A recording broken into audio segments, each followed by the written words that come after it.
আমি তো বুঝতেই পারিনি। ভাগ্যিস তো ছোট মা আমাদের গিয়ে জানালো।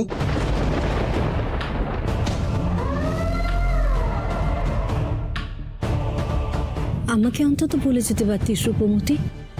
তাহলেও তো। তাহলে কি হতো? কি হতো তাহলে? আমরা একটু কম চিন্তা করতাম আর দাদা নিশ্চিন্ত হয়ে যেত। তা তো হতো না। আমি তো তোমাদের বললাম, বলো, যে আমি তোমাদের বললে তোমরা বেরোতে বাধা দিতে, তাই আমি ছদ্মবেশ নিয়েছিলাম। খুব গুণের কাজ করেছো মা। এবার ঠিক করে বলতো, কোথায় গিয়েছিলিস আর কেনই বা গিয়েছিলিস?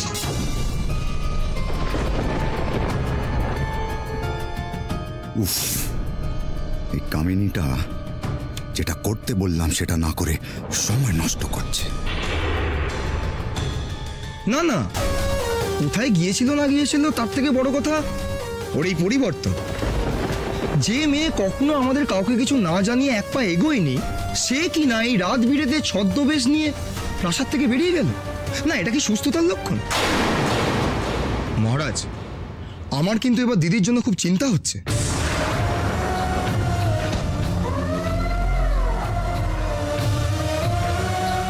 এবার আমার খেলা শুরু করতে হবে। রূপমতি, আমার রূপমতিকে আর বকাবকি করতে হবে না। মা, রাত বিরেতে কাউকে না জানিয়ে তুমি বাড়ির বাইরে বেরিয়েও না, কেমন? কই রে, লঙ্কার পাত্রটা নিয়ে আয়। চারিদিকে এত বিপদ আপদ, কার কুনজর নিয়ে এসেছে কে জানে। কি রে, থালাটা আনলি? তাড়াতাড়ি কর। যে কাজটা বলবো না সেটা করবি না। প্রদীপটা কে জ্বালাবে?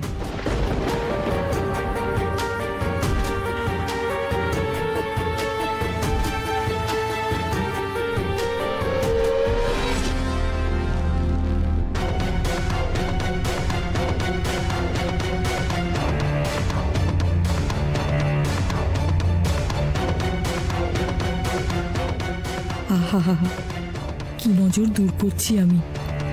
কে বলবে নজর তাড়াতে গিয়ে আমি রূপমতিকেই তাড়ানোর ব্যবস্থা করছি? বাবা,